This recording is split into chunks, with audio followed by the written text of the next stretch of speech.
rever a minha vida, percebo que ela foi cheia de surpresas.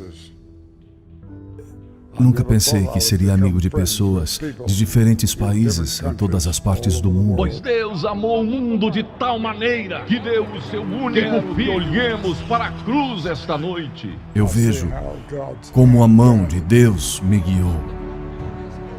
Amai-vos uns aos Quando outros. comecei a pregar, muitos anos atrás, não foi com a intenção de pregar para grandes multidões. Venha para a cruz. Seu evangelho é para todos.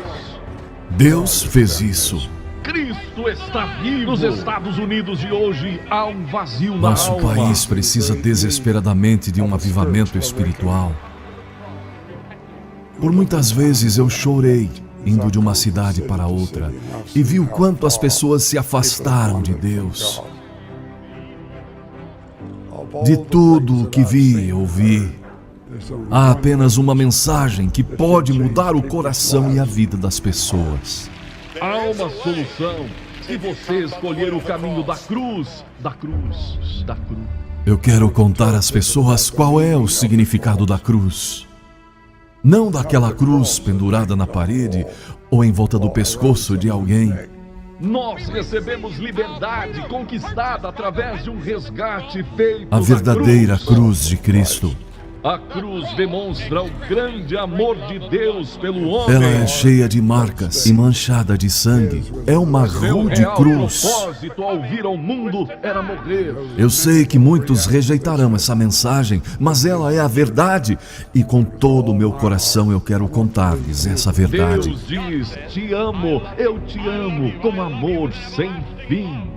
Ele ama você, deseja perdoar todos os seus pecados.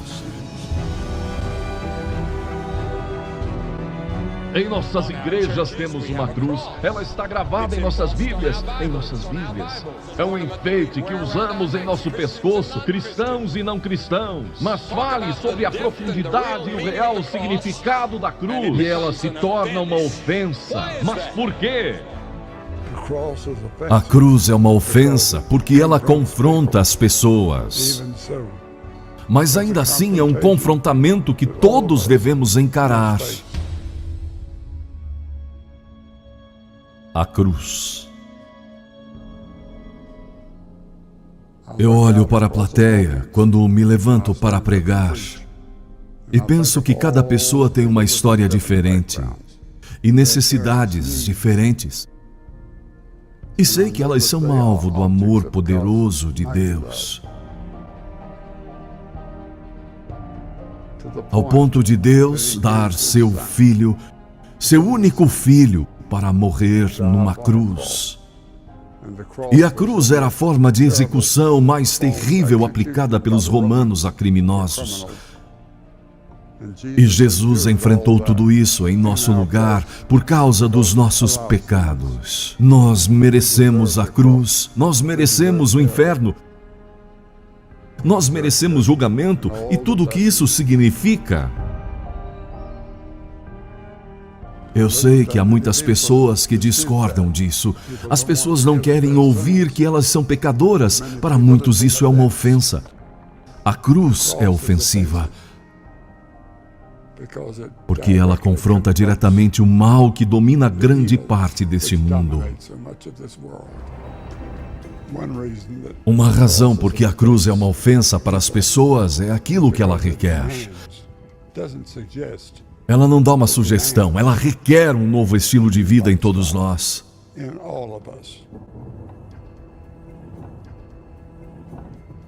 O pecado é uma doença no coração humano.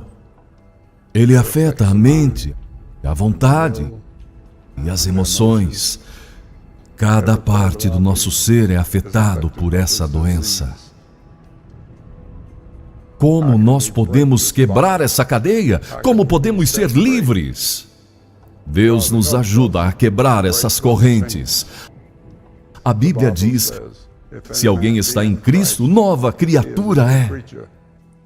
As velhas coisas passaram, tudo se fez novo.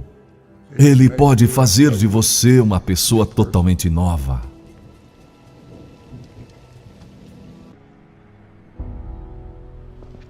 Naquela cruz, Deus colocou nossos pecados sobre Jesus. Eles não só colocaram pregos nas suas mãos, mas antes disso eles os açoitaram. O açoite romano era algo terrível. Eles colocavam bolinhas na ponta daqueles açoites e batiam na pessoa quase até a morte. E então eles pegaram aquela cruz e fizeram com que ele carregasse a cruz, o que naquela situação, fraco, era quase impossível.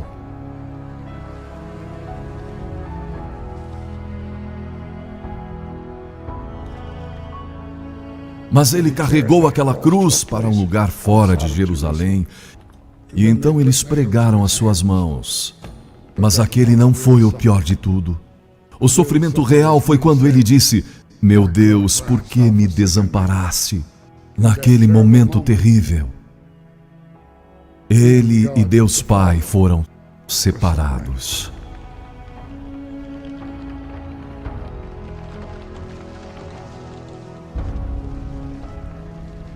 Ele derramou seu sangue, e o derramar daquele sangue trouxe a própria vida de Deus. O sangue é o ponto de encontro entre Deus e o homem. E a Bíblia diz: sem derramamento de sangue não há perdão. E era isso que Cristo estava fazendo na cruz. E Ele estava expiando nossos pecados e estava derramando o seu sangue. Quando você derrama seu sangue, isso significa que você está dando a sua vida. E é exatamente isso que aconteceu. Era a vida de Cristo. A cruz e a ressurreição de Cristo oferecem perdão para o pecado, oferecem uma vida completamente nova e oferecem a você vida eterna, se você vir a cruz em arrependimento e fé.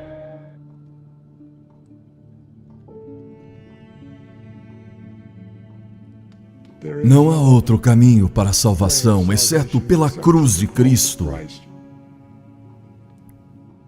Jesus disse: eu sou o caminho, a verdade e a vida. Ninguém vem ao Pai a não ser por mim. O único caminho para o Pai, Deus Pai, é através de seu Filho, Jesus Cristo. Agora, quem é Jesus? Ele é o único que nasceu neste mundo sem pecado. Mais do que isso, Ele era o justo. E quando você vem a Ele, você é vestido com a justiça dEle. Deus já não vê o seu pecado. Deus já não vê o seu coração. Ele vê Jesus. Quando você vem para Cristo, você passa pelo caminho do arrependimento. Arrepender-se significa mudar. Mudar sua maneira de viver e deixar os seus pecados e olhar para Jesus. E dizer: eu sou um pecador, eu preciso de perdão.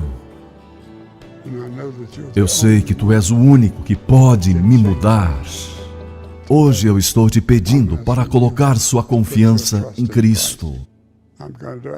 E eu vou te pedir para fazer esta oração, frase por frase, comigo.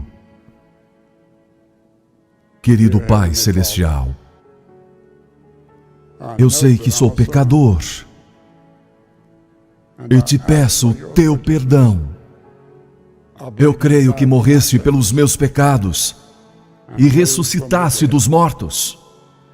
Eu deixo os meus pecados e me arrependo dos meus pecados. Eu te convido a entrar no meu coração e na minha vida. Eu quero confiar em Ti e Te seguir como meu Senhor e Salvador. Em nome de Jesus. Amém.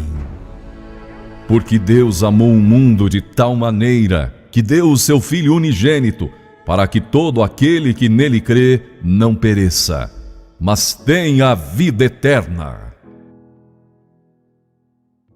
Há alguns anos atrás, 2 filmes britânicos receberam o Oscar da Academia de melhor filme do seu respectivo ano, e ambos foram a respeito de 2 homens.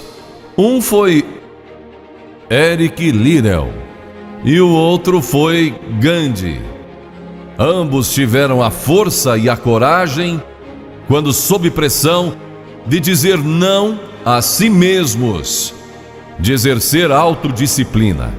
Quero tomar como meu texto de hoje 1 Coríntios, capítulo 10, começando com o versículo 12. Aquele, pois, que pensa estar em pé, veja que não caia.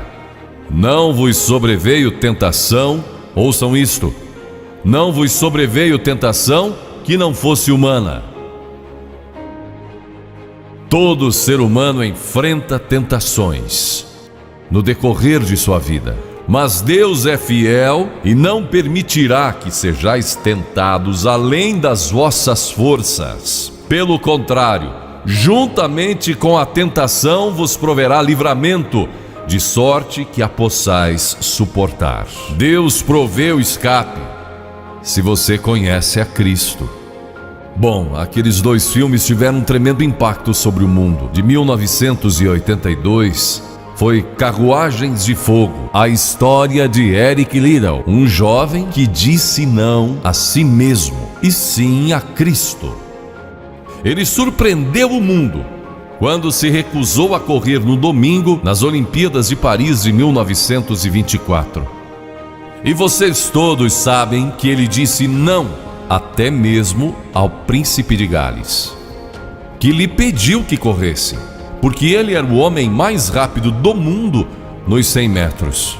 Mas ele disse não pelo dia ser num domingo e era contra suas convicções bíblicas escocesas. E recentemente foi comemorado o 60º aniversário da grande vitória de Eric Liddell nas Olimpíadas, porque ele correu nos 400 metros em que ninguém achava que teria chance, e venceu. E fizeram esse grande filme a respeito de sua vida. E o que muita gente não sabe é que a vida de Eric Liddell não se limitou àquela vitória, porque depois que se formou na Universidade de Edimburgo, quando partiu, a estação estava lotada de colegas e professores cantando "Saudai o nome de Jesus", porque Eric Liddell foi para a China como missionário. Foi capturado pelos japoneses durante a guerra e morreu num campo de concentração japonês. Mas naquele campo ele trouxe alegria e coragem a todos os prisioneiros, pois pregou para eles e cantou para eles, ministrando as suas almas. E ouvi dizer que estão preparando um outro filme, mostrando a sua vida ali, porque ele teve coragem de dizer não. O mundo ouviu falar dele, porque ele disse não àqueles que tentaram fazer com que abandonasse suas convicções cristãs pessoais. E eu penso em William Booth, há pouco mais de 100 anos atrás, que fundou o Exército da Salvação. Ele se converteu, tornou-se um vigário, pastor, e foi para as favelas de Londres, para as zonas da Luz Vermelha. Pregou entre a gente pobre, formou um pequeno grupo chamado Banda Aleluia, e ia às esquinas, e ia também às prisões. E alguns dos líderes religiosos da época não gostaram daquilo. E assim ele foi chamado diante de uma conferência de líderes religiosos e disseram: William Booth, você vai pregar onde nós o mandarmos, senão será excomungado. Ali estava ele diante daquela vasta assembleia de pastores. Que poderia dizer Catherine Booth, que se tornou tão famosa quanto ele, sua esposa, que estava na galeria, e abanou o seu lenço gritando: William, diga não! E William obedeceu sua esposa e disse não. E assim nasceu o Exército da Salvação.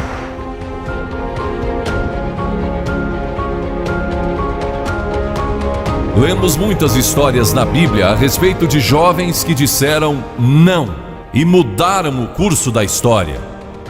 A primeira que quero mencionar, talvez nunca tenham ouvido falar. Seu nome foi Vasti e foi rainha da Pérsia, a esposa de Assuero, que reinou desde a Índia até a Etiópia. Pense em todo o petróleo que ele tinha e provavelmente nem sabia. Um dos monarcas mais ricos que já viveu. E ele deu uma grande festa que durou muitos dias. No fim, provavelmente já bêbado, ele ordenou que sua esposa Vasti viesse e ali dançasse para todos os seus convidados. E ela assombrou aquele grupo de líderes mundiais. Ao se recusar, ela disse: não, eu não vou expor o meu corpo para esses homens. Ele mandou outra mensagem, ameaçando que ela deixaria de ser rainha e perderia seus confortos e bens materiais e toda a sua fama. Mas a sua resposta foi a mesma: não. E ela mudou a história, porque foi deposta como rainha. Nada mais sabemos. Mas por causa dela, Esther se tornou rainha e o povo judeu foi salvo. E até o dia de hoje, o povo judeu celebra um grande feriado, porque uma mulher disse não e abriu a porta para a salvação do povo judeu, porque havia um homem como Hitler, e era o primeiro-ministro do país, decidido a destruir e aniquilar os judeus. Agora, a Bíblia tem muito a dizer a respeito de sensualidade, lascívia e depravação. A palavra lascívia significa tendência de incitar desejos sensuais. Sensualidade significa o apelo proposital aos sentidos físicos para a satisfação pessoal. Talvez lendo um livro pornográfico ou assistindo um filme impróprio. A Bíblia diz que devemos nos abster das paixões carnais, da sensualidade, que fazem guerra contra a alma. Elas estão em guerra contra a sua alma e o seu espírito. E a Bíblia diz que devemos nos abster delas, ficar longe delas.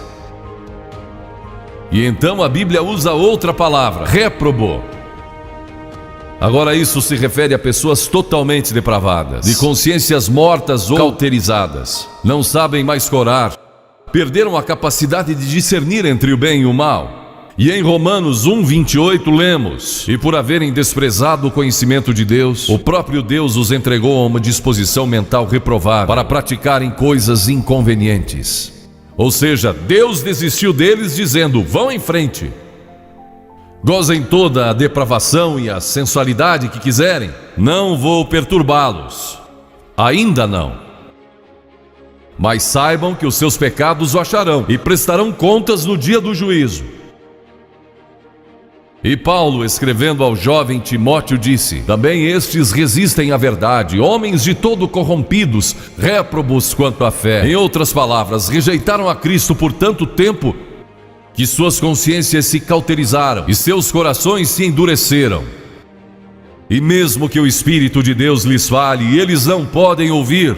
É por isso que é importante que você aceite a Cristo quando jovem. É importante que venha a Cristo agora. Se o Espírito de Deus está falando com você, entregue a sua vida a Cristo, porque o dia pode chegar em que a sua consciência esteja morta e você não possa mais ouvir a voz de Deus. Ela disse não, mas Vasti, você vai perder o trono, vai perder suas riquezas, pode até perder sua vida. Ela disse: minha resposta é não. Qual é a sua resposta hoje àquelas coisas que são erradas?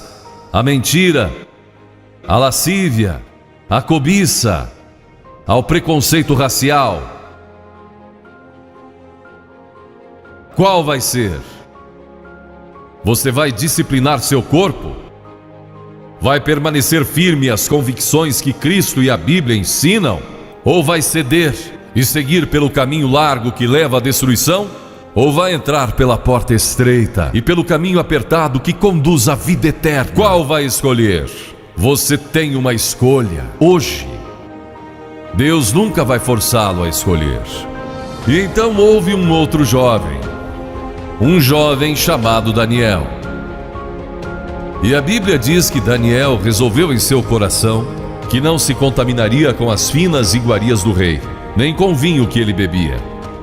Agora Daniel era um jovem que tinha um propósito. Ele havia sido capturado em Jerusalém. Quando o exército de Nabucodonosor invadiu a cidade, ele foi capturado e levado através de milhares e milhares de quilômetros à Babilônia, a quase 3.000 quilômetros de sua própria terra. Sem aviões nem automóveis, eram semanas de viagem. Mas ele estava resolvido a servir a Deus e não devia ter mais de 12 ou 15 anos de idade. E Nabucodonosor, o grande rei, levara cativos de Jerusalém para a Babilônia e ordenou que aqueles jovens, em quem não havia defeito, de boa aparência, instruídos em toda a sabedoria, fossem ensinados em sua corte, para que ele pudesse usá-los. Ele queria usar aqueles jovens judeus porque sabia que eles tinham um dom especial. E durante o período de treinamento, mandou que lhes dessem os melhores vinhos e as mais finas iguarias e todos os confortos disponíveis na corte de Nabucodonosor. Mas Daniel disse: não quero o vinho do rei e não quero as iguarias do rei. Quero dormir no chão, não numa cama de penas. Quero viver uma vida simples e também disciplinada. Que diferença dos que mal podem esperar pelo dia que posso sair de casa e se divertir, mas não Daniel. Daniel estava longe de casa e ninguém saberia se ele fizesse algumas dessas coisas. Ninguém saberia se ele tivesse uma namorada e dormisse com ela, ou se embebedasse com o melhor vinho do rei. Ninguém saberia lá em Jerusalém, e ele poderia ter se tornado muito popular. Mas esse primeiro não, quando jovem, preparou-o para o grande não, quando era primeiro-ministro da Babilônia, e foi lançado na cova dos leões, porque não abandonou sua fé em Deus. Nós nos contaminamos ao comer demais, ou ao nos embebedarmos, ou ao tomar drogas, ou gastando tempo demais assistindo televisão, ou indo aos cinemas. Jesus declarou em Lucas capítulo 21: acautelai-vos, para que nunca vos suceda que os vossos corações fiquem sobrecarregados com as consequências da orgia e das preocupações deste mundo, e para que aquele dia não venha sobre vós repentinamente. O apóstolo Paulo disse: não vos disponhais para a carne no tocante às suas concupiscências. E Pedro disse: porque basta o tempo decorrido para terdes executado a vontade dos gentios, tendo andado em dissoluções, concupiscências e em detestáveis idolatrias. A Bíblia diz que devemos disciplinar nossas mentes e também nossos corpos, e disciplinar nosso coração pela nossa fé em Cristo. E então houve um outro jovem chamado José, que foi vendido para o Egito pelos seus irmãos e se tornou escravo de um homem chamado Potifar. E Potifar tinha uma linda esposa, e José era forte e bonito. E em Gênesis, no capítulo 39, se quiserem ler a história, lemos a respeito da tentação de José. A esposa de Potifar se apaixonou por José, porque José se tornou mordomo de toda a casa de Potifar, cuidando dos seus negócios, e ela viu aquele belo jovem, viril e de boa aparência, andando pela casa e pelo jardim, cuidando dos negócios todos os dias, e ela o cobiçou. E disse: deita-te comigo. Ele disse: não. E acrescentou: não posso fazer isso ao meu senhor, que me confiou tudo o que tem, exceto sua esposa. Não posso pecar contra Deus, o Deus dos meus pais. Ele estava longe de casa, quem saberia?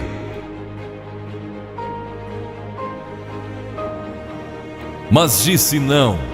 E quando disse não, na última vez, ela o agarrou e ele fugiu dela, deixando sua capa. E ela começou a gritar, chamando os servos e dizendo: ele tentou me violentar, que não era verdade. Mas Potifar acreditou e mandou que ele fosse lançado na prisão. E muitos de vocês sabem a história, que ele foi para a prisão E através de uma série de circunstâncias, ele depois se tornou primeiro-ministro de todo o Egito e governou o Egito sobre o faraó. Deus o guardou e o promoveu, porque José teve a coragem de dizer não quando foi tentado. Agora, sexo não é pecado. O sexo nos foi dado por Deus para a propagação da raça humana e para o nosso prazer, dentro de certos limites que Deus estabeleceu para o matrimônio. As características de um cristão são autocontrole, autodisciplina, e Paulo, escrevendo a Timóteo, disse: conserva-te a ti mesmo puro. Mas como você pode se conservar puro num mundo como este?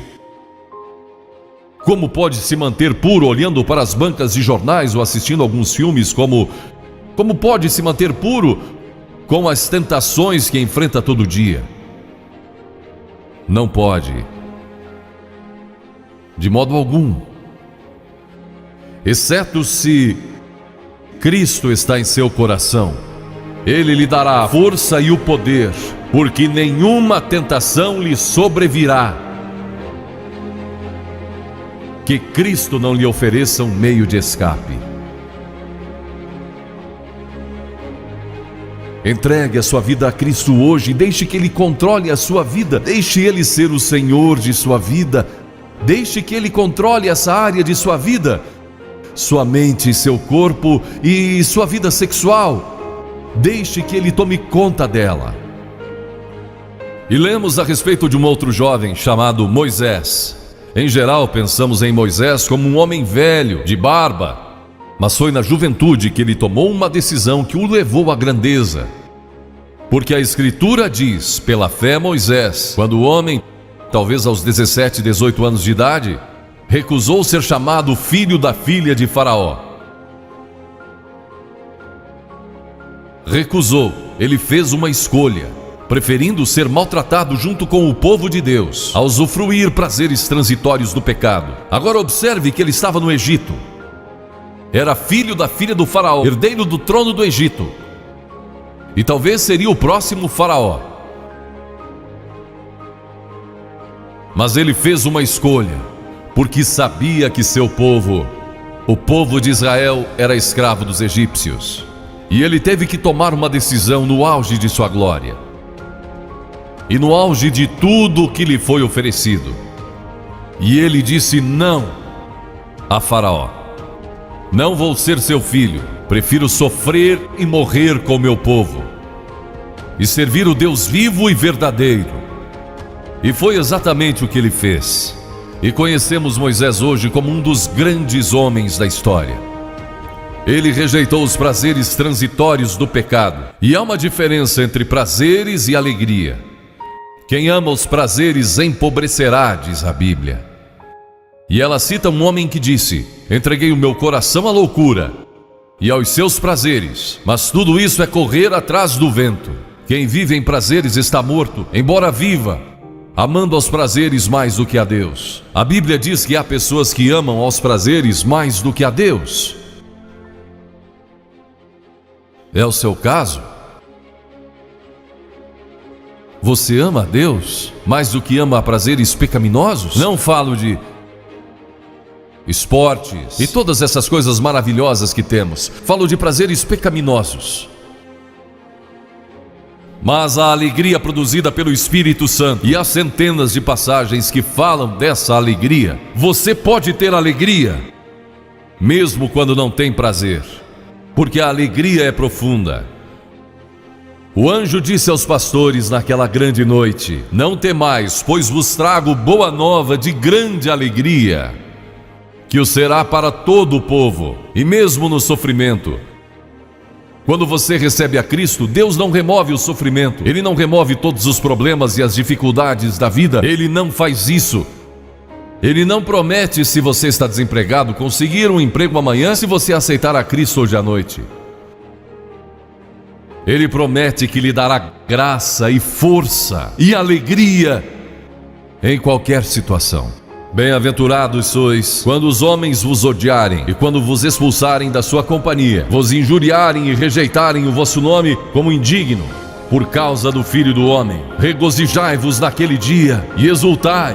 Ele disse: quando vierem a mim e tiverem problemas e tribulações, e as pessoas odiarem vocês, ele disse: exultai, porque grande é o vosso galardão lá no céu, pois dessa forma procederam os seus pais como os profetas. Todos que viverem piedosamente em Cristo serão perseguidos. A Bíblia diz: ainda haverá sofrimento. Jesus disse: quem não tomar a sua cruz e negar-se a si mesmo, não pode ser meu discípulo. Moisés escolheu a alegria de seguir a Deus, em vez da vida de prazeres no Egito. O que você está seguindo? Qual é a sua escolha nesta hora?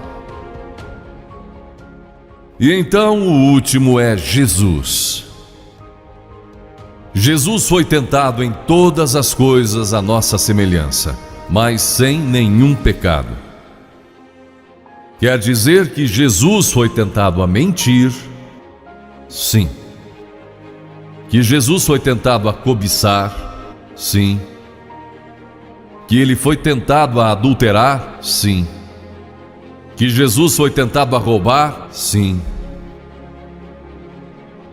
Ele foi tentado em todas as coisas, como nós, mas sem pecado. Como ele teve vitória sobre a tentação? A Bíblia nos diz no capítulo 4 de Mateus e em muitos outros textos, mas vou falar só deste. O diabo veio a ele quando ele estava faminto e sedento e disse: se és o Filho de Deus, manda que essas pedras se tornem em pães. Observem que ele tentou colocar dúvidas na mente de Jesus quanto à sua identidade. Agora Jesus era o Filho de Deus, nascido de uma virgem, Filho de Deus, que foi ressuscitado dos mortos pelo poder de Deus e está vivo hoje. Mas o diabo pôs dúvidas em sua mente. Ele estava fraco e cansado e faminto, um ser humano. Ele não enfrentou o diabo como Filho de Deus, enfrentou como homem. E ele sempre respondeu citando as Escrituras. É por isso que você deve decorar as Escrituras. Nem só de pão viverá o homem, mas de toda palavra que procede da boca de Deus. Jesus disse que há uma coisa que é mais importante que a comida, sexo e coisas materiais. É sua vida espiritual. E então ele disse: se tu és o Filho de Deus, atira-te abaixo, porque está escrito: aos seus anjos ordenará a teu respeito que te guardem, para não tropeçares. E Jesus de novo respondeu: está escrito: não tentarás o Senhor teu Deus. Então o diabo o levou a um alto monte e lhe mostrou todo o futuro do mundo, todos os reinos que ainda estavam por vir. Ele disse: se dobrares o teu joelho e me adorares, eu te darei todos os reinos do mundo e sua glória. Jesus não argumentou se ele podia fazer isso. O diabo pode dar-lhe qualquer coisa. Alguns de vocês estão vendendo as suas almas por nada, coisas sem valor. A Jesus ele ofereceu o mundo todo. Mas ele sabia que a cruz estava esperando por ele, e o único meio de salvação para o mundo era a cruz. Se tivesse obedecido ao diabo, nós nunca teríamos tido a oportunidade de sermos salvos e perdoados. Jesus teria tomado um atalho e nós estaríamos perdidos. Mas Jesus disse: está escrito, ou melhor, começou dizendo: retira-te, Satanás, porque está escrito: ao Senhor teu Deus adorarás e só a Ele darás culto. E assim o diabo o deixou, e anjos vieram e o serviram. Observe como Jesus enfrentou o diabo ao ser tentado. Primeiro, ele citou as Escrituras. Segundo, ele estava cheio do Espírito Santo. E terceiro, estava na vontade de Deus. Você está disposto a dizer não às tentações do diabo? Está? Pense nisso. E está disposto a dizer sim às declarações de Cristo, de que Ele é Filho de Deus? e quer que Ele entre em seu coração e perdoe seus pecados, salvando? Eu sei que muitos de vocês foram batizados e confirmados. A maioria de vocês talvez sejam membros de uma igreja, ou se identificam com uma igreja, ou talvez vão a uma igreja 2 ou 3 vezes ao ano. Não sei se faz isso ou não, mas sei que muitos o fazem. Mas não podem declarar aqui hoje: eu sei que meus pecados foram perdoados, eu sei que vou para o céu. Deus está disposto a perdoar todo o seu passado hoje por causa da cruz. Deus está disposto a dizer: eu perdoo você, porque Ele ama você. E Deus se interessa por você como se você fosse a única pessoa em todo o mundo. E você pode recebê-lo nesta noite. Você diz: o que preciso fazer? Primeiro, deve estar pronto a se arrepender dos seus pecados. O primeiro sermão de Jesus foi sobre arrependimento. E a palavra arrependimento significa mudança, mudar suas ideias, mudar seu estilo de vida. Deixar que Cristo entre e o ajude a mudar. Está pronto a fazer isso? Não pode mudar por si mesmo. Mas Ele o ajudará a mudar. Não que você será perfeito. Significa que vai dar à sua vida uma nova direção. E Ele estará com você para ajudá-lo à medida que você anda dia a dia com Cristo. Você vai falhar e vai errar. Não vai ser perfeito. Mas Cristo estará com você. Se estiver pronto a se arrepender, diga a Deus nesta hora: eu pequei e me arrependo, e estou pronto a mudar. E então a segunda coisa é que você o recebe pela fé. Cliff disse há pouco que você não pode racionalizar a salvação. Há certas coisas que podemos compreender, mas muitas delas você não pode entender. Tem que vir como uma criança, dizendo: não posso entender tudo, mas eu te recebo em meu coração hoje pela fé. Pela fé que somos salvos, pela fé e não por obras, para que ninguém se glorie. Pela graça que somos salvos. E então a terceira coisa: você está pronto a sair daqui hoje dizendo: vou segui-lo e servi-lo o melhor que me for possível. Sabe, em nossa reunião em Bristol há algumas semanas atrás, estava ali um jovem de 17 anos. Ele tinha ido à autoescola aquela tarde e pediu que seu instrutor o deixasse em um dos portões do estádio. E entre aquela multidão ele encontrou sua família, que tinha sido convidada para a cruzada. E no encerramento ele e sua irmã fizeram o que vou pedir que vocês façam hoje. Vieram à frente e ficaram diante da plataforma, indicando que estavam entregando suas vidas a Cristo. Uma semana depois, esse rapaz de 17 anos morreu num acidente num túnel que desmoronou. Talvez até vocês tenham lido nos jornais. Ele disse sim a Cristo, nunca imaginando que em poucos dias ele estaria indo ao céu. E nós o veremos lá outra vez. Você sabe para onde iria se isso acontecesse com você? Certifique-se antes de sair daqui. Vou pedir que saia dos seus lugares agora. Centenas de vocês, talvez milhares até. E venham e fiquem aqui na frente. Calmamente e irreverentemente dizendo ao ouvir: eu me arrependo dos meus pecados. Quero receber a Cristo em meu coração. Quero saber que fui perdoado e que um dia vou para o céu. Quero esta nova vida. Você diz: mas Billy, por que você pede que venhamos publicamente?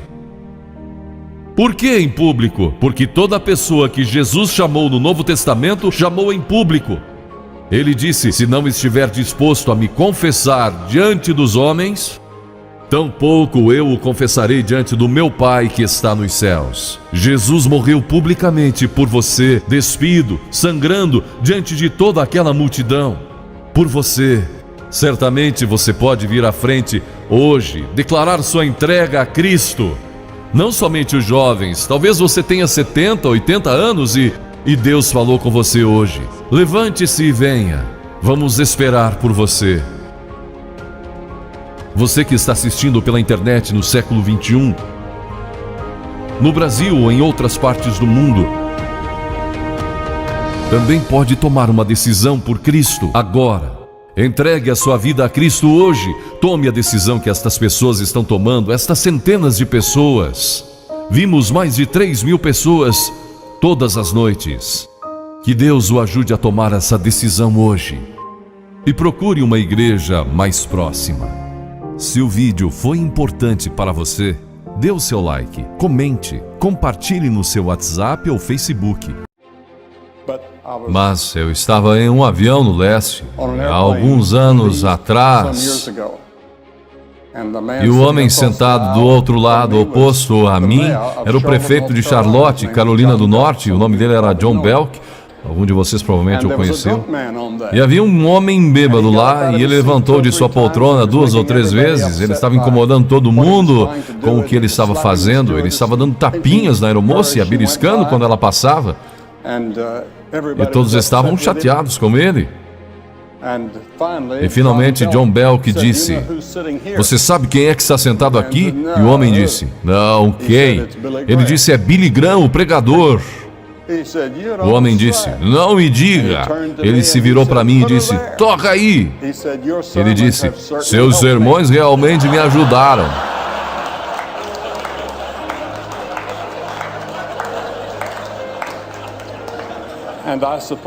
E eu suponho que isso seja verdade para milhares de pessoas.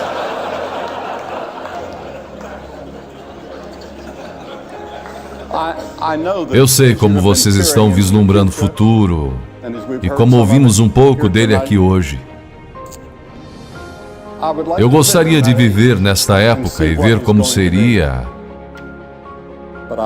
mas não irei, porque já tenho 80 anos, este é o meu 80º ano, e eu sei que meu tempo é curto.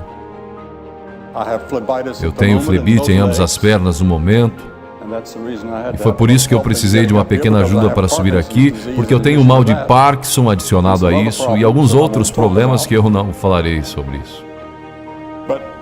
Mas esta não é a primeira vez que tivemos uma revolução tecnológica. Nós tivemos outras, e há uma sobre a qual eu quero falar. Em uma geração, a nação do povo de Israel teve uma mudança tremenda e dramática, que os tornou uma grande potência do Oriente Médio. Um homem chamado Davi subiu ao trono, e o rei Davi se tornou um dos grandes líderes da sua geração. Ele era um homem de grande liderança. Ele tinha o favor de Deus com ele.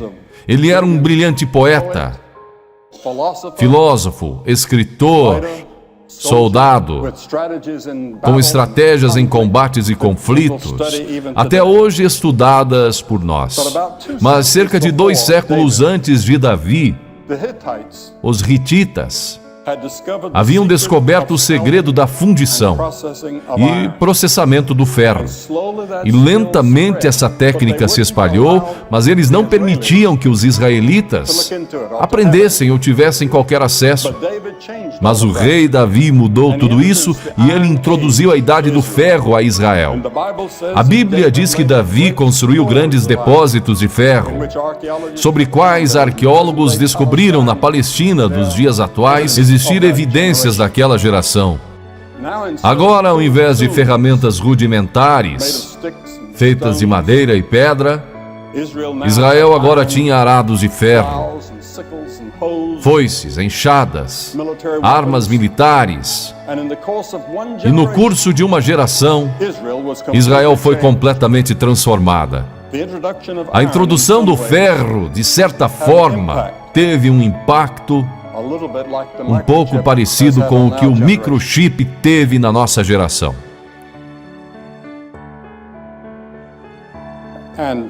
E Davi descobriu que havia muitos problemas que a tecnologia não podia resolver, ainda havia muitos problemas sem solução, e eles ainda estão conosco e vocês ainda não os solucionaram, e eu não ouvi ninguém aqui falar sobre isso. Como solucionamos esses 3 problemas que eu gostaria de mencionar? O primeiro que Davi viu era o mal do ser humano. De onde ele vem? Como resolvemos isso? Inúmeras vezes no livro de Salmos, que Gladstone diz ser o maior livro do mundo, Davi descreve o mal da raça humana, e ainda assim ele diz: Ele restaura minha alma. Você já pensou que contradição os seres humanos são? Por um lado, podemos penetrar fundo nos segredos do universo e dramaticamente alargar as fronteiras da tecnologia, como essa conferência demonstra claramente.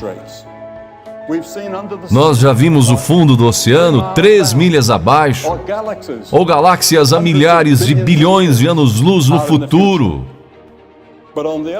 Mas, por outro lado, algo está errado. Nossos navios de guerra, nossos soldados, estão numa fronteira agora, quase prestes a entrar em guerra com o Iraque. Agora, o que causa isso? Porque temos essas guerras a cada geração e em toda parte do mundo, e revoluções. Não conseguimos nos dar bem com as outras pessoas. Nos achamos paralisados nas garras de hábitos autodestruidores que não podemos quebrar. Racismo, injustiça e violência assolam o mundo, trazendo uma colheita trágica de dor e morte. Mesmo os mais sofisticados entre nós parecem impotentes para quebrar esse círculo. Eu gostaria de ver a Oracle solucionar isso.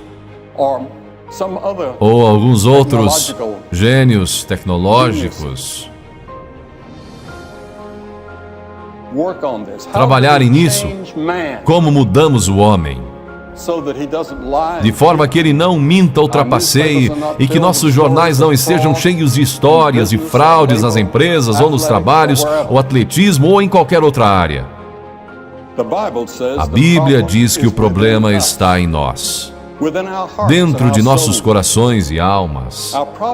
Nosso problema é que estamos separados do nosso Criador, que chamamos de Deus, e precisamos ter nossas almas restauradas. Algo que apenas Deus pode fazer. Jesus disse: porque do coração procedem os maus pensamentos, prostituição, adultério, furtos, morte, falso testemunho, blasfêmia. O filósofo britânico Bertrand Russell não era um homem religioso, mas ele disse: é no nosso coração que o mal está, e é de nossos corações que ele deve ser arrancado. Albert Einstein, eu estava conversando com alguém quando palestrava em Princeton, e encontrei com o Sr. Einstein. Ele não tinha um diploma de doutor porque ele disse que ninguém estava qualificado para lhe dar um. Mas ele disse essa frase. Ele disse: é mais fácil desnaturar plutônio do que desnaturar o mal do espírito do homem. E eu sei que muitos de vocês pensaram sobre isso e se intrigaram com isso. Vocês viram pessoas pegarem avanços tecnológicos benéficos, como a internet, que ouvimos a respeito hoje à noite, e distorcê-los em algo corruptor. Vocês viram pessoas brilhantes criarem vírus de computador que fazem cair sistemas inteiros. O bombardeio da cidade de Oklahoma foi simples tecnologia, horrivelmente usada. O problema não é a tecnologia. O problema é a pessoa ou pessoas usando-a. O rei Davi disse que ele conhecia as profundezas de sua própria alma. Ele não poderia se libertar de problemas sociais e pecados pessoais, que incluíam assassinato e adultério.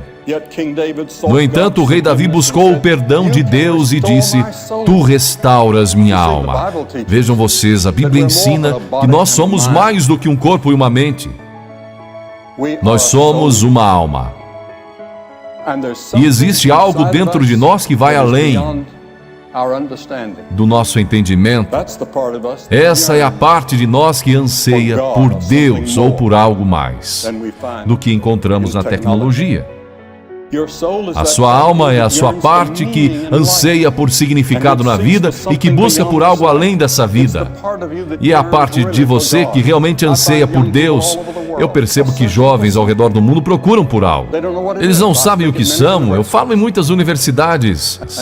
E eu tenho muitos períodos de perguntas e respostas. E seja em Cambridge ou Harvard, ou Oxford, eu falei em todas essas universidades. Eu estou indo para Harvard daqui a cerca de 2 meses, contando esse, para dar uma palestra, e me farão as mesmas perguntas que me fizeram na última vez que eu estive lá, e elas serão essas questões.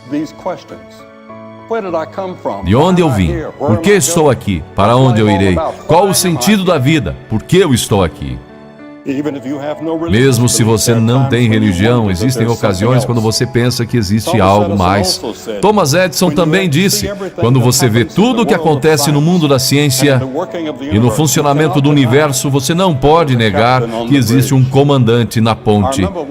Eu lembro uma vez, me sentei ao lado da senhora Gorbachev, num jantar na Casa Branca, e fui até o embaixador Dobrynin, quem eu conheço muito bem. Eu estive na Rússia por várias vezes durante o comunismo. Eles me deram uma liberdade maravilhosa que eu não esperava. E eu conheci o Sr. Dobrynin muito bem, e eu disse: eu vou me sentar ao lado da Sra. Gorbachev hoje à noite, sobre o que eu devo conversar com ela. E ele me surpreendeu com a resposta. Ele disse: fale sobre religião e filosofia com ela. Isso é no que ela está realmente interessada. Eu estava um pouco surpreso, mas naquela noite foi sobre o que conversamos. E foi uma conversa estimulante, e depois ela disse: o Senhor sabe, eu sou uma ateia, mas eu sei que existe algo lá em cima maior do que nós. O segundo problema que o rei Davi percebeu que ele não podia resolver era o problema do sofrimento humano. O escritor do livro mais antigo do mundo foi Jó. E ele disse: mas o homem nasce para a tribulação como as faíscas se levantam para voar. Sim, certamente a ciência fez muito para retardar certos tipos de sofrimentos humanos. Mas eu, em poucos meses, terei 80 anos de idade. Eu admito que sou grato por todos os avanços médicos que me mantiveram com saúde relativamente boa todos esses anos. Meus médicos na clínica Mayo me desencorajaram a vir nesta viagem para estar aqui. Eu não dou uma palestra há quase 4 meses. E quando você fala tanto quanto eu, de 3 a 4 vezes por dia, você fica enferrujado. É por isso que eu estou usando este palanque e usando essas notas. Toda vez que vocês me ouvem na televisão ou em algum lugar, eu estou improvisando. Eu não estou lendo, eu nunca leio um pronunciamento. Eu nunca leio um discurso, uma fala ou uma palestra. Eu falo de improviso. Mas essa noite eu tenho umas notas aqui, caso eu comece a esquecer, o que acontece às vezes. E eu tenho algo onde posso olhar. Mas mesmo aqui entre nós, em muitas, nas sociedades mais avançadas do mundo, nós temos pobreza, nós temos famílias que se destroem, amigos que nos traem, pressões psicológicas insuportáveis pesam sobre nós. Eu nunca encontrei uma pessoa no mundo que não tivesse um problema ou uma preocupação. Por que sofremos? É uma pergunta antiga que nós não respondemos. No entanto, Davi mais uma vez disse que ele iria se voltar para Deus. Ele disse: o Senhor é o meu pastor. O último problema que Davi sabia que ele não podia resolver era a morte. Muitos comentaristas dizem que a morte é o assunto proibido na nossa geração. A maioria das pessoas vivem como se elas nunca fossem morrer. A tecnologia projeta o mito do controle sobre a nossa mortalidade. Nós vemos pessoas em nossas telas de cinema. Marilyn Monroe é tão bonita nas telas como ela era pessoalmente, e muitos jovens pensam que ela ainda está viva. Eles não sabem que ela está morta. Ou Clark Gable, ou quem quer que seja, as velhas estrelas, elas voltam a viver. E elas são tão maravilhosas naquela tela como eram pessoalmente. Mas a morte é inevitável. Há algum tempo atrás eu falei em uma sessão adjunta do Congresso, ano passado, e nós nos reunimos naquela sala, a Sala das Estátuas. Mais ou menos 300 delas estavam lá. E eu disse, existe uma coisa que temos em comum nessa sala. Todos nós juntos, republicanos ou democratas, ou qualquer outro. Eu disse, todos nós iremos morrer. E nós temos isso em comum com esses grandes homens do passado que estão nos olhando do alto. E é frequentemente difícil para os jovens entender isso. É difícil para eles entenderem que eles irão morrer. Assim como o escritor do livro de Eclesiastes escreveu, ele disse, há tempo para todo propósito debaixo do céu, há tempo de nascer e tempo de morrer. E eu estive junto ao leito da morte de muitas pessoas famosas, as quais vocês reconheceriam. Eu falei com elas. Eu as visitei em seus momentos de agonia, quando elas estavam morrendo de medo. No entanto, alguns anos antes, a morte nunca havia passado pelas suas cabeças. Eu falei com uma mulher semana passada, cujo pai era um médico famoso. Ela disse que ele nunca pensava em Deus, nunca falava sobre Deus e não acreditava em Deus, ele era ateu. Mas ele disse, quando ele estava para morrer, ele sentou-se do lado da cama um dia e perguntou à enfermeira se ele poderia ver o capelão. E pela primeira vez na vida dele, ele disse que ele iria pensar no inevitável e sobre Deus. Existiria um Deus? Há alguns anos atrás, um estudante universitário me perguntou, qual é a maior surpresa da sua vida? Eu disse, a maior surpresa da minha vida é a brevidade da vida. Ela passa tão rápido. Mas não precisa ter que ser dessa maneira. Wernher von Braun, após o término da Segunda Guerra Mundial, concluiu: a ciência e a religião não são antagônicas. Pelo contrário, elas são irmãs. Ele colocou isso a nível social. Eu conhecia bem o Dr. Von. E ele disse, falando por mim mesmo, eu posso apenas dizer que a grandiosidade do cosmos serve apenas para confirmar uma crença na certeza de um Criador. Ele também disse, em nossa busca para conhecer a Deus, eu vim a crer que a vida de Jesus Cristo deve ser o foco de nossos esforços e inspiração. A realidade dessa vida e da ressurreição dele é a esperança da humanidade. Eu falei várias vezes na Alemanha, na França e em diferentes partes do mundo. 105 países onde tive o privilégio de falar. E um dia me convidaram para visitar o chanceler Adenauer, que era visto como um fundador da Alemanha moderna. Desde a guerra, e ele uma vez disse para mim, jovem, ele disse, você acredita na ressurreição de Jesus Cristo? E eu disse, Senhor, eu acredito. Ele disse, eu também. Ele disse, quando eu der baixa, eu vou gastar meu tempo escrevendo um livro sobre por que Jesus Cristo ressuscitou e por que é tão importante acreditar nisso. Em uma de suas peças, Alexander Solzhenitsyn descreve um homem morrendo que diz para aqueles reunidos ao redor da sua cama, o momento que é terrível para sentir arrependimento é quando alguém está morrendo. Como alguém deve viver para que não tenha arrependimento na hora da morte? Blaise Pascal fez exatamente essa pergunta na França no século XVII. Pascal foi chamado de arquiteto da civilização moderna. Ele era um cientista brilhante, nas fronteiras da matemática, mesmo quando adolescente. Ele é visto por muitos como o fundador da teoria da probabilidade e o criador do primeiro modelo de um computador. E é claro que todos vocês estão familiarizados com a linguagem do computador que leva o nome dele. Pascal explorou em profundidade nossos dilemas humanos, do mal, sofrimento e morte. Ele estava espantado com o fenômeno que temos considerado, que as pessoas podem alcançar graus extraordinários na ciência, artes e empreendimentos humanos, e ao mesmo tempo estão cheias de raiva, hipocrisia e têm ódio de si mesmas.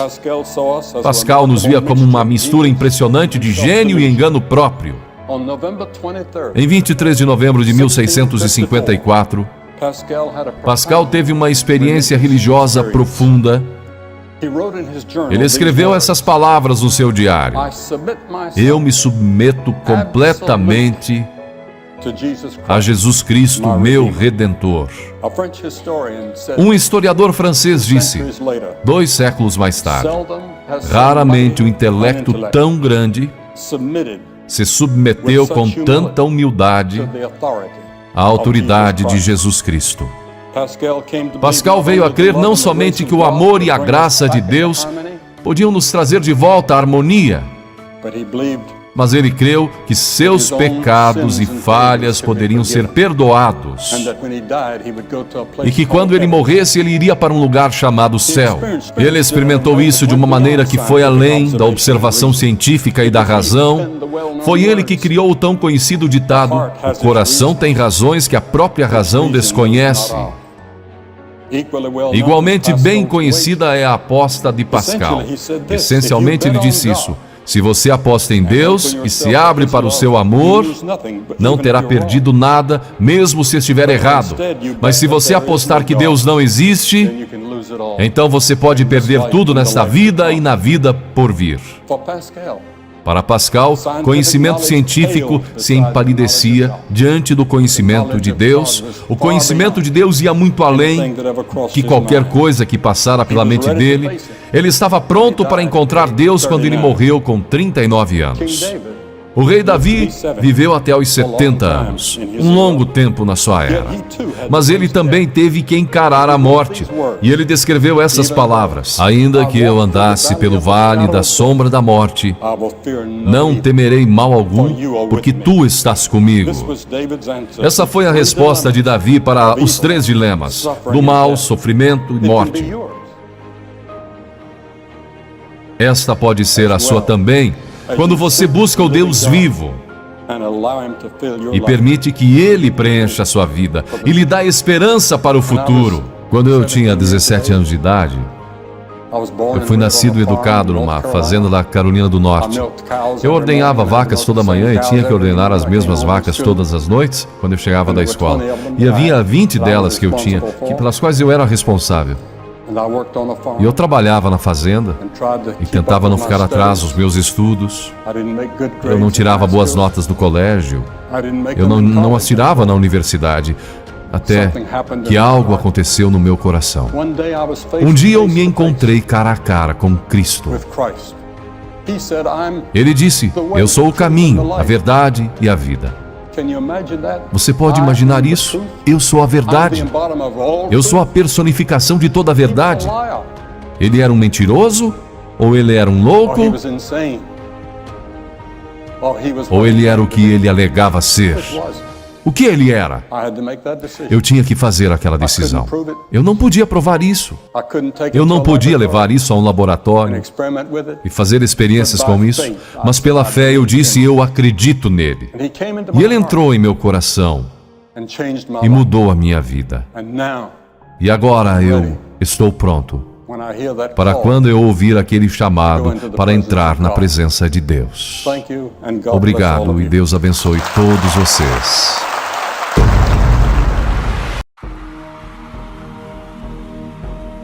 Deus disse que chegará o dia em que vai abalar o mundo. Mas algumas coisas não serão abaladas. Algumas coisas permanecem.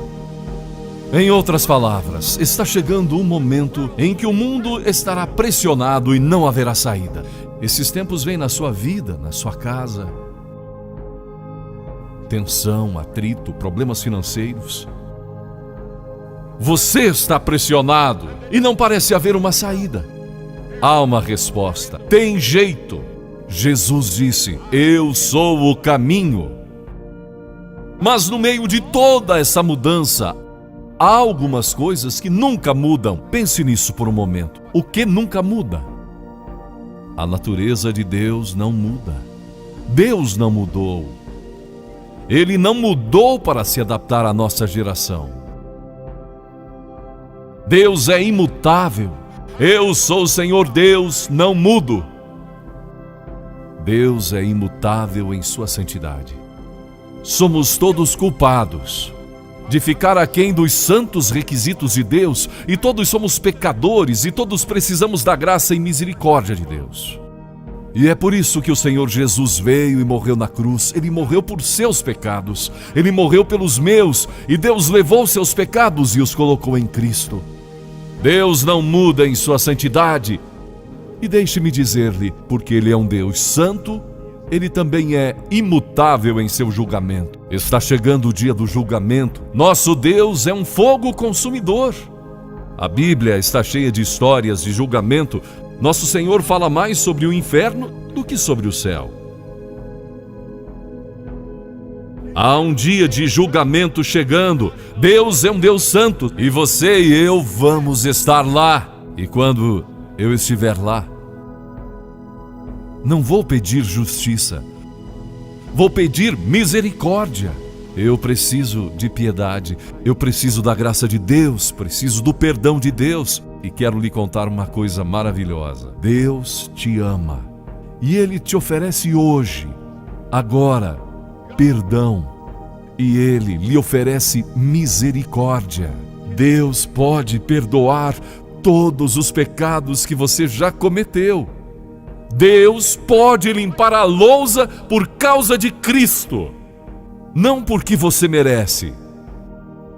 Porque pela graça vocês são salvos pela fé. E isso não é de vocês mesmos. É dom de Deus, não de obras. Para que nenhum homem se glorie, você não pode seguir seu caminho para o céu.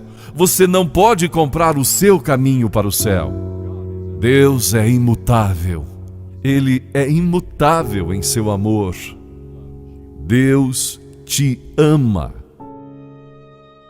Essa é a coisa mais maravilhosa para dormir bem à noite, por saber que Deus me ama. Deus me perdoa.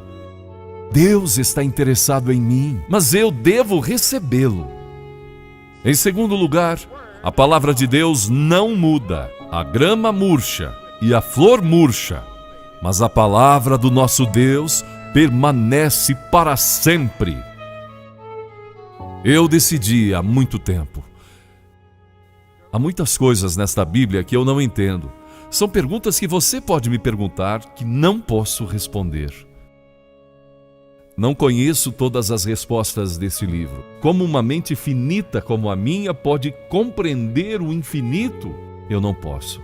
Então, um dia eu abri a Bíblia, eu disse: ó Senhor, eu aceito que esta é a sua palavra pela fé.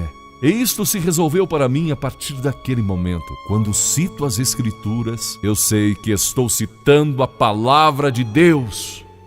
É uma palavra viva.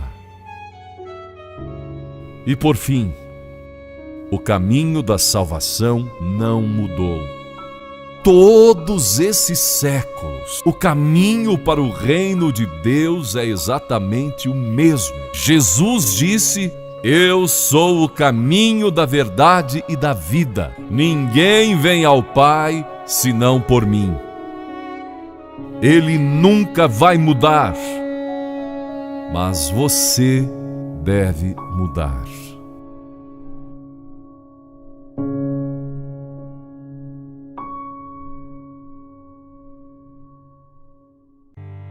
A mensagem que eu prego não mudou.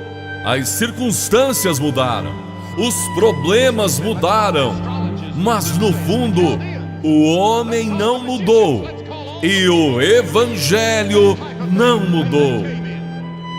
Meu chamado é pregar o amor de Deus, o perdão de Deus e o fato de que Ele nos perdoa. É disso que se trata a cruz, o que é a ressurreição, é o Evangelho.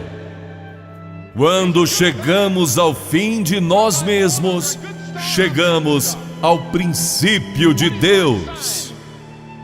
Quando a riqueza se perde, nada se perde. Quando a saúde se perde, algo se perde. Quando a pessoa se perde, tudo se perde. O cristianismo não é a religião de um homem branco, e nunca deixe ninguém lhe dizer que é branco ou preto. Cristo pertence a todos os povos. A natureza humana é a mesma em todo o mundo, e quando o Evangelho de Cristo é pregado em simplicidade e poder, há uma resposta na alma humana. A única esperança para a paz duradoura é Jesus Cristo. A Bíblia ensina que devemos sempre trabalhar pela paz e orar pela paz. Devemos fazer tudo o que pudermos. Deus nos deu duas mãos, uma para receber e a outra para dar. Lágrimas derramadas por si mesmas são lágrimas de fraqueza, mas lágrimas derramadas por outros são um sinal de força.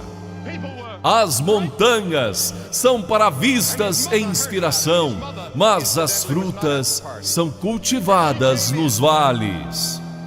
Ser cristão é mais do que apenas uma conversão instantânea. É um processo diário pelo qual você cresce e se torna mais parecido com Cristo.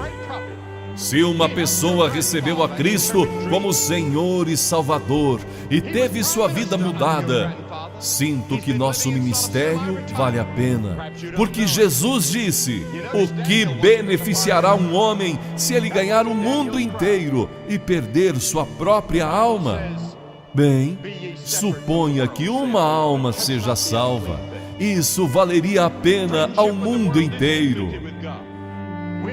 O pecado foi vencido na cruz. A morte de Cristo é o fundamento da nossa esperança, a promessa do nosso triunfo. Quero dar a Deus toda a glória e todo o louvor que foi realizado em minha vida e na de minha família e associados.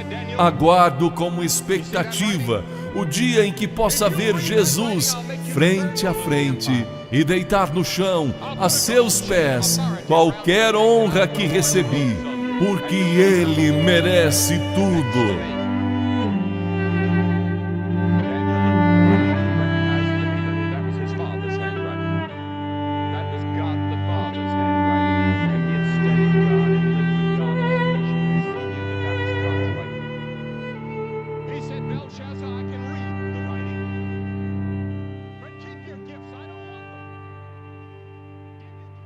Eu não achei que poderíamos ter mais gente no estádio do que nós tivemos ontem à noite, quando estava lotado este estádio. Mas de alguma forma, temos muito mais gente aqui hoje do que tivemos ontem, e há muita gente ainda lá fora. Nós temos tido aqui uma época maravilhosa no Brasil, e eu posso dizer que é um dos pontos culminantes de toda a minha carreira. E eu digo: Deus abençoe o Brasil! Deus abençoe o Brasil! Deus abençoe o Brasil!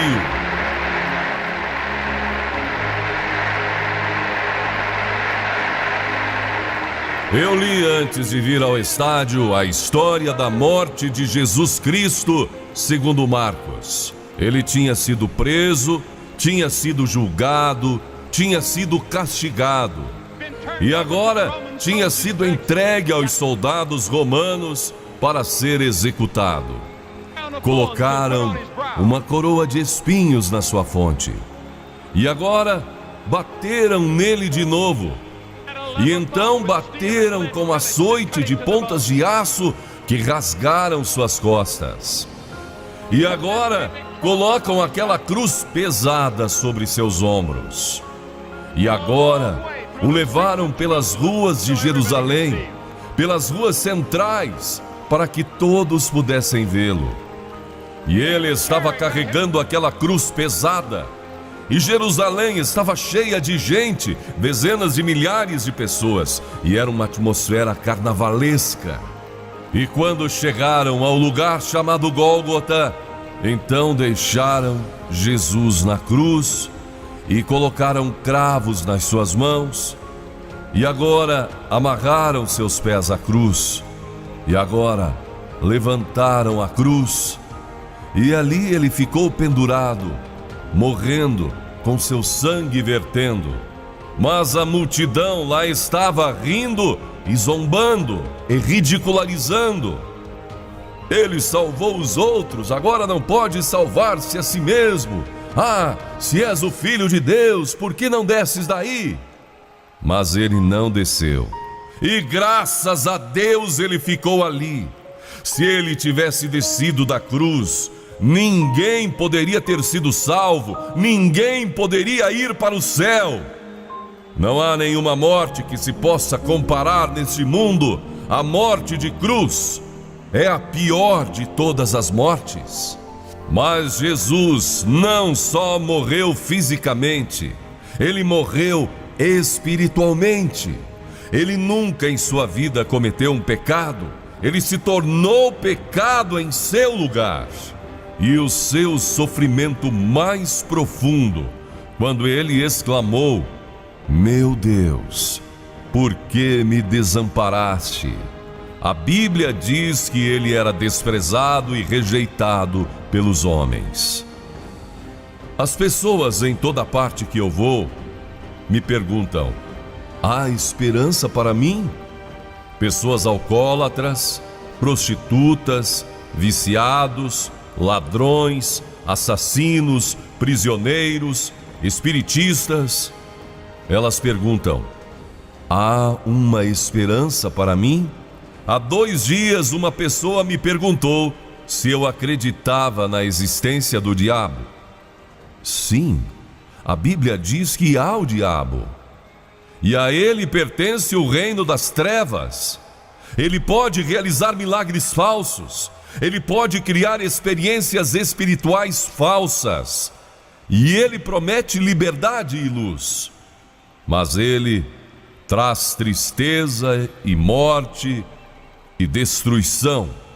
Se você quer saber o quanto Deus odeia o pecado, vá à cruz, porque Cristo estava morrendo pelos seus pecados.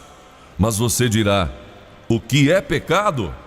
O pecado é deixar de atingir o alvo, é estar aquém daquilo que Deus espera de nós.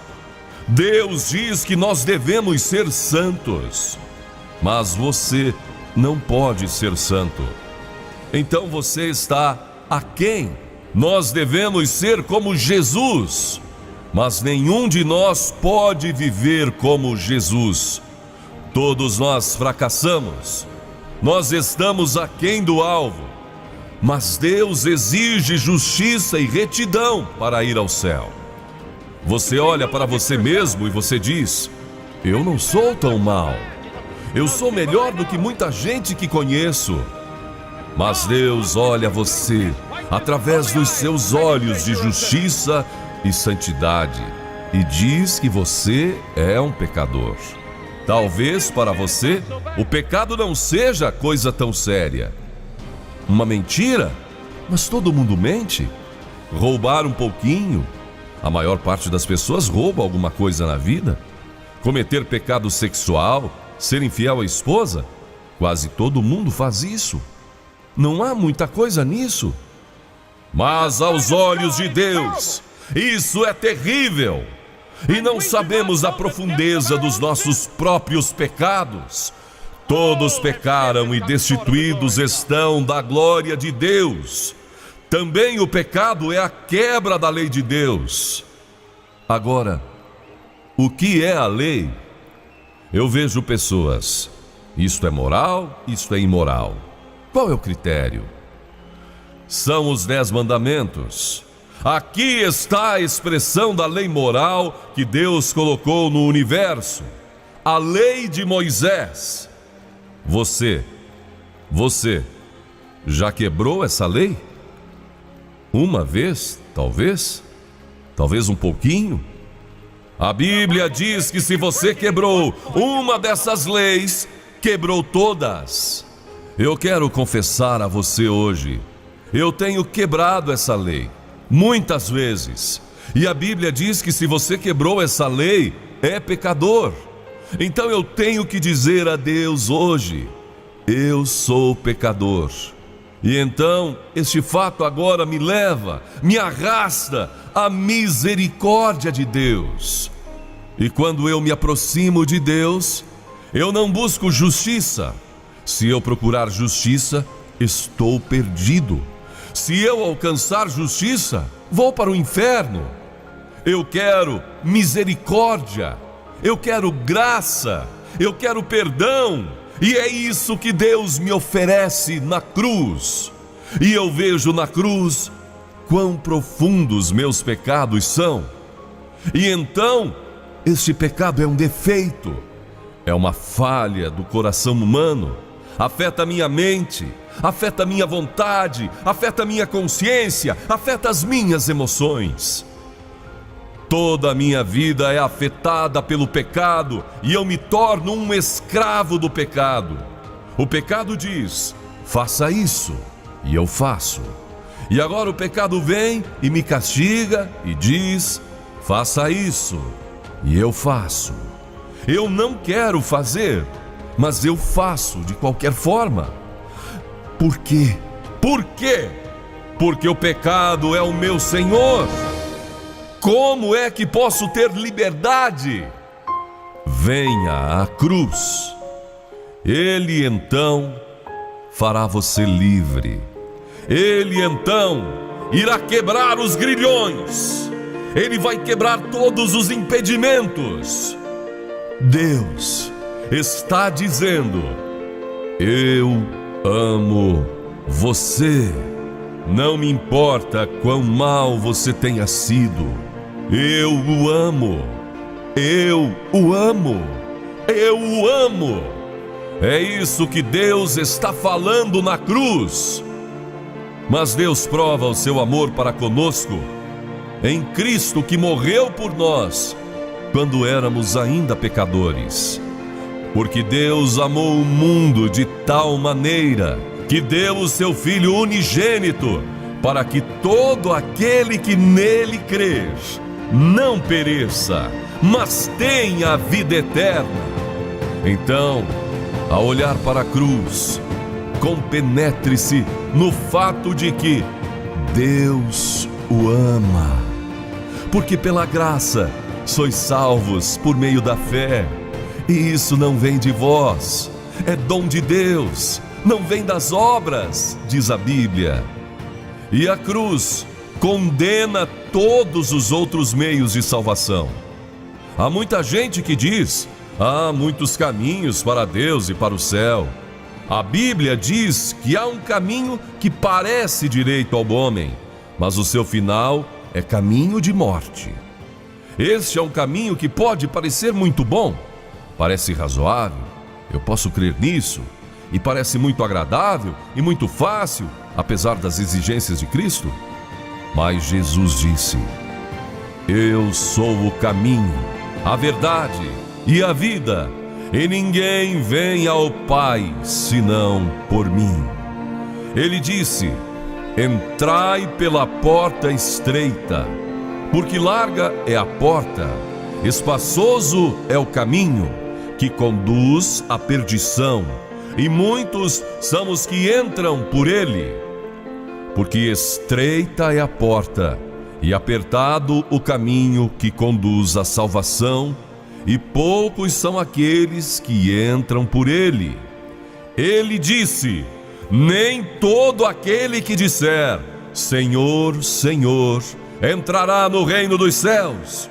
Muitos vão dizer: Senhor, salva-me, Senhor, ajuda-me. Você vai dizer isso no juízo, mas será tarde demais. Venha agora, Agora a porta é estreita, e ande pelo caminho estreito. Somente uns poucos andarão por aquele caminho. A maioria da humanidade tem tomado o caminho errado, e eles estão indo pela estrada errada. E é por isso que o mundo está nesta confusão terrível que se encontra hoje. Jesus disse: tome a estrada estreita, siga-me, entre pela porta estreita, venha à cruz e seja salvo. Porque a verdade é que você foi feito à imagem de Deus. Você foi feito para Deus. E sem Deus, você não pode encontrar satisfação completa. E então vocês têm aquilo que os psicólogos chamam de solidão cósmica.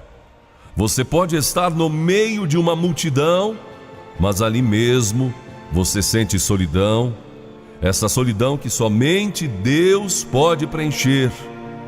Muitos estão sofrendo de depressão, muitos estão vazios, muitos talvez julguem que a vida não vale a pena viver. Venham a Cristo, porque junto à cruz há poder para transformar sua vida inteiramente. A Bíblia diz que se alguém aceita Cristo, é uma nova criatura. Ele pode fazer você uma criatura completamente diferente. Ele pode tirar toda a solidão.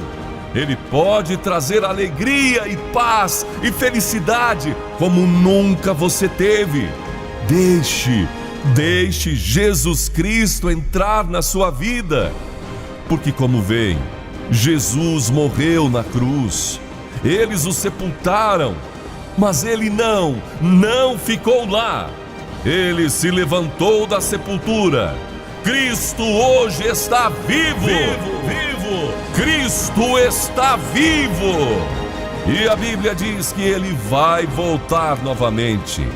Há uma vida futura, há uma eternidade lá adiante. Qual é a extensão da eternidade? Para sempre, para sempre e para sempre. E a decisão que você fizer em relação a Cristo hoje vai resolver onde você vai estar há 1000 anos daqui. Isso pode parecer muito estreito para você. E só há um caminho. Eu tenho estado a pregar esse evangelho por muitos e muitos anos, em todo o continente, pela África toda, pela Ásia inteira, pela América Latina, pela América do Norte, pela Europa. E eu tenho visto pessoas aos milhares vindo a este Cristo, encontrando nova vida. Isso pode acontecer para você hoje. A igreja não pode fazer por você. O ritualismo não pode fazer por você. Isso só pode ser conseguido numa relação pessoal sua com Jesus Cristo. Você está pronto a vir a Ele? Mas você pergunta: o que eu preciso fazer? 3 coisas. Ouça bem, porque você nunca poderá ir diante de Deus para dizer: eu não sabia o que fazer. Primeiro, você precisa se arrepender dos seus pecados. Você dirá: eu nem sei o que é arrependimento. Como posso me arrepender? Jesus Cristo disse: a não ser que você se arrependa, perecerá. O que quer dizer arrependimento? Isto quer dizer que você muda seu modo de pensar a respeito de Deus. Isto quer dizer que você vai abandonar seus pecados e voltar-se para Cristo.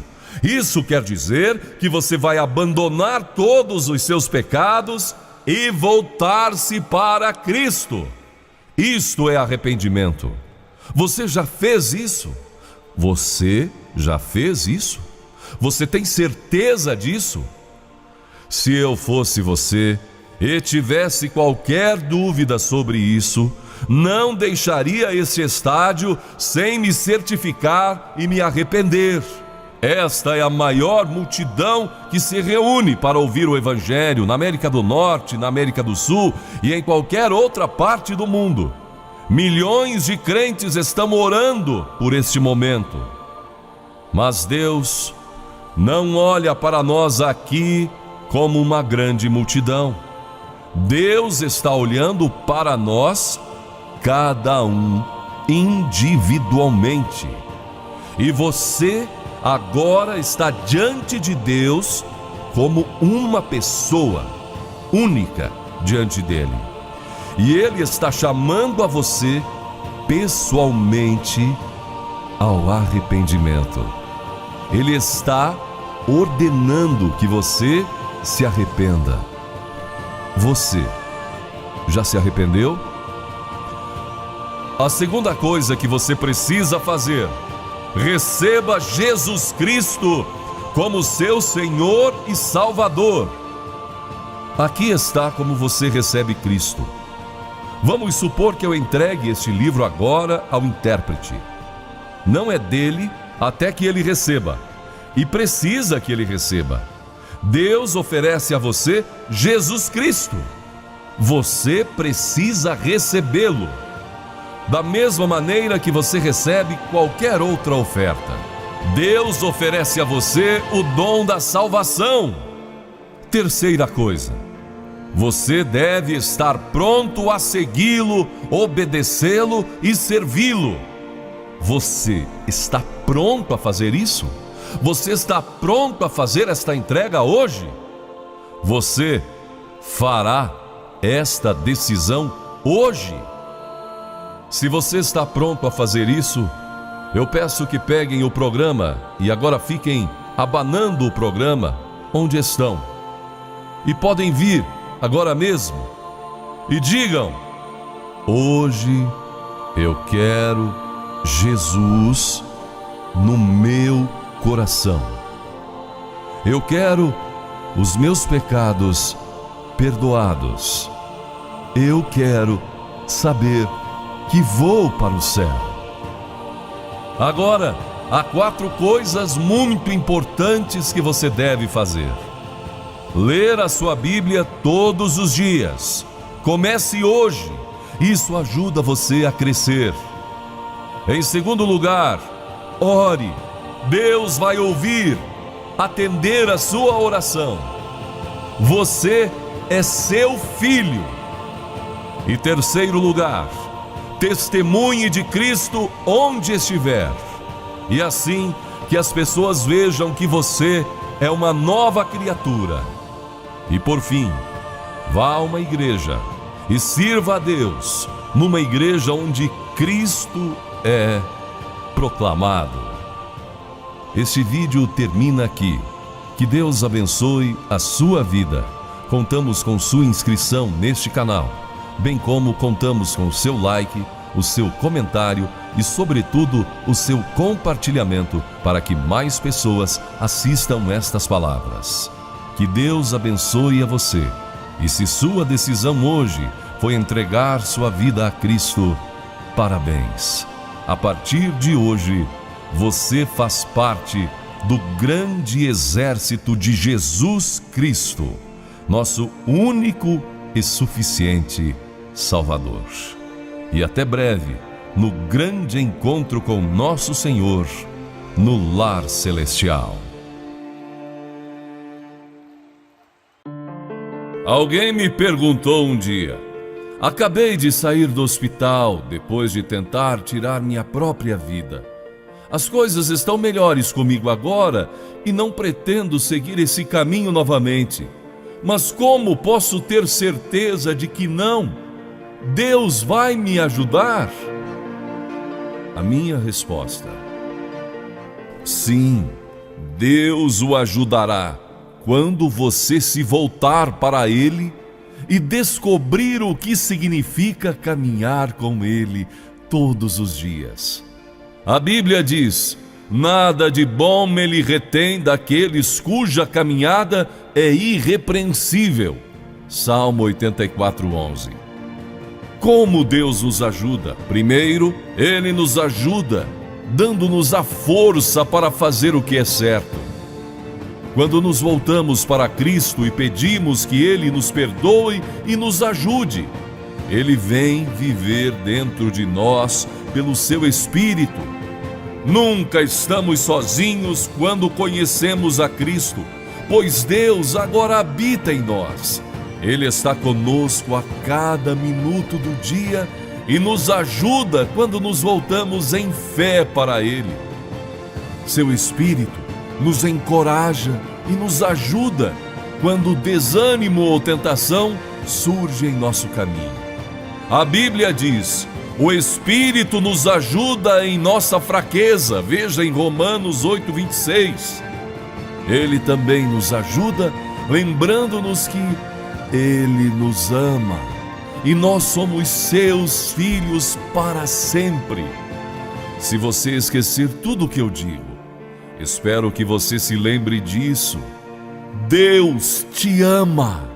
Ele sabe tudo sobre suas lutas e fracassos, mas ainda o ama.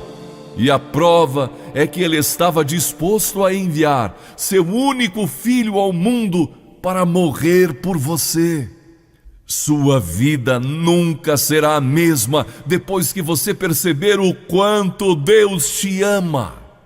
Faça todo o esforço possível para manter isso vivo em seus pensamentos. Deus te ama. Refute todas as ideias más. Não enfrente o futuro sozinho ou tente encontrá-lo apenas com sua própria força. Em vez disso, com uma simples oração de fé, peça a Cristo que entre hoje em sua vida e Ele o fará. Volte-se para Ele todos os dias e agradeça a Ele por seu amor e sua presença constante com você. Sua vida é preciosa aos olhos de Deus e os problemas de hoje podem ficar somente em breve no passado. Um futuro lindo espera por você, se você se convencer que Deus te ama.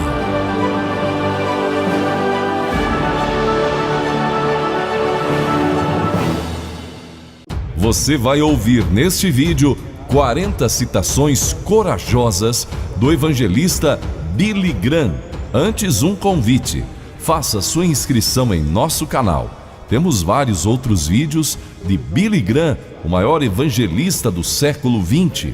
Confira também outros vídeos especiais. Billy Graham faleceu aos 99 anos de idade em 21 de fevereiro de 2018. Pregou a mensagem da liberdade e perdão de Cristo ao redor do mundo, alcançando mais de 200 milhões de pessoas em mais de 185 países. Ele liderou centenas e milhares de pessoas a orar para receber Jesus Cristo em suas vidas como Senhor e Salvador. Vamos conferir agora 40 citações corajosas do evangelista Billy Graham. No céu. Minha casa está no céu. Estou apenas viajando por este mundo. O céu está cheio de respostas para as quais ninguém se incomodou em perguntar. Deus preparará tudo para a nossa felicidade perfeita no céu. E se isso incluir levar meu cachorro para lá, acredito que ele lá estará. No momento em que damos o nosso último suspiro na terra, nós tomamos o nosso primeiro no céu. Em Jesus, Deus provou seu amor da cruz. Quando Cristo pendurou, sangrou e morreu, foi Deus dizendo ao mundo: eu te amo. Cristo não só morreu por todos, Ele morreu por cada um. Dizemos aos nossos filhos: haja como adulto. Mas Jesus disse aos adultos: sejam como crianças. A única esperança de paz duradoura é Jesus Cristo. Sem a ressurreição, a cruz não tem sentido. A cruz nos mostra a gravidade do nosso pecado, mas também nos mostra o incomensurável amor de Deus. Sobre a vontade e propósito de Deus para nós. A vontade de Deus não nos levará onde a graça de Deus não pode nos sustentar. Deus nunca tira algo da sua vida sem substituí-lo por algo melhor. Tome um dia de cada vez. Hoje, afinal, é o amanhã que você se preocupou ontem. Deus nos deu duas mãos, uma para receber e outra para dar. Em como viver com os olhos fixos na eternidade. Eu li a última página da Bíblia e afirmo, tudo vai dar certo. Não há nada de errado com os homens que possuem riquezas. O errado vem quando as riquezas possuem homens. Se uma pessoa tem uma boa atitude em relação ao dinheiro, isso ajudará a endireitar quase todas as outras áreas de sua vida. A única vez que minhas orações nunca são respondidas é no campo de golfe. Quando a riqueza é perdida, nada é perdido. Quando a saúde é perdida, algo é perdido. Quando a pessoa está perdida, tudo está perdido. Saber que estaremos com Cristo para sempre supera em muito nossos fardos hoje. Mantenha seus olhos na eternidade. Os eventos mundiais estão se movendo muito rapidamente agora. Eu pego a Bíblia em uma mão e pego o jornal na outra. E eu leio quase as mesmas palavras no jornal que li na Bíblia. A profecia está sendo cumprida a cada dia sobre nós. Em amar a Deus e amar aos outros. É o trabalho do Espírito Santo para condenar o mal, o trabalho de Deus para julgar e meu trabalho para amar. Um verdadeiro cristão é aquele que pode dar seu papagaio de estimação para os fofoqueiros da cidade. O pecado é a segunda força mais poderosa do universo, pois enviou Jesus para a cruz. Apenas uma força é maior: o amor de Deus. Os autores da nossa Constituição disseram que teríamos liberdade de religião, não liberdade da religião. Eles perguntaram a ela, Ruth Graham, minha esposa, se ela já pensou em divórcio. E ela disse: não. Eu nunca pensei em divórcio em todos esses 35 anos de casamento. Mas ela disse: eu pensei em esganar algumas vezes. Nossa sociedade se esforça para evitar qualquer possibilidade de ofender alguém, exceto de ofender a Deus. Sobre o evangelismo. Somos as Bíblias que o mundo está lendo. Nós somos a fé que o mundo está precisando. Nós somos os sermões que o mundo está dando ouvidos. Eu nunca soube de alguém que aceitou a redenção de Cristo e depois se arrependeu. Lágrimas derramadas por si mesmas são lágrimas de fraqueza, mas lágrimas derramadas pelos outros são um sinal de força.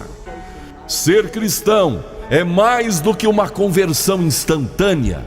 É um processo diário pelo qual você se torna cada vez mais semelhante a Cristo. A mensagem que eu prego não mudou. As circunstâncias mudaram, os problemas mudaram, mas no fundo o homem não mudou e o Evangelho não mudou. No sofrimento, conforto e prosperidade nunca enriqueceram o mundo tanto quanto a adversidade. As montanhas são para vistas e inspiração. mas a fruta é cultivada nos vales. Quando chegamos ao fim de nós mesmos, chegamos ao começo de Deus. Alguém me perguntou recentemente se eu não achava que Deus fosse injusto, permitindo que eu tivesse Parkinson e outros problemas médicos, enquanto eu tentei servi-lo a vida toda fielmente. Eu respondi que não via dessa forma. O sofrimento faz parte da condição humana e vem para todos nós. A chave é como reagimos a isso, afastando-nos de Deus com raiva e amargura, ou nos aproximando dele em confiança. Crentes, olhem para cima, tomem coragem, os anjos estão mais próximos do que você pensa. Pare de se espancar, todos nós vivemos sob a graça e fazemos o melhor que podemos. Da mensagem de 11 de setembro de Billy Graham, na Catedral Nacional de Washington. Eu me tornei um homem velho agora, e eu tenho pregado em todo o mundo, e quanto mais velho fico, mais me agarro à esperança que comecei muitos anos atrás a proclamar em muitas línguas para muitas partes do mundo. Esta esperança de que falo tão apaixonadamente é a poderosa mensagem de Cristo e da cruz. A cruz nos diz que Deus entende nosso pecado e nosso sofrimento, pois Ele os assumiu na pessoa de Jesus Cristo. Da cruz, Deus declara: eu te amo. Eu conheço as suas dores, as suas tristezas e a dor que você sente. Eu te amo. A história não termina com a cruz, pois a Páscoa nos aponta, além da tragédia da cruz, para o túmulo vazio. Diz-nos que há esperança com a vida eterna, pois Cristo venceu o mal e a morte e o inferno. Sim, há esperança, porque Deus amou o mundo de tal maneira que deu o seu Filho único, para que todo aquele que nele crer não pereça, mas tenha a vida eterna. João 3,16.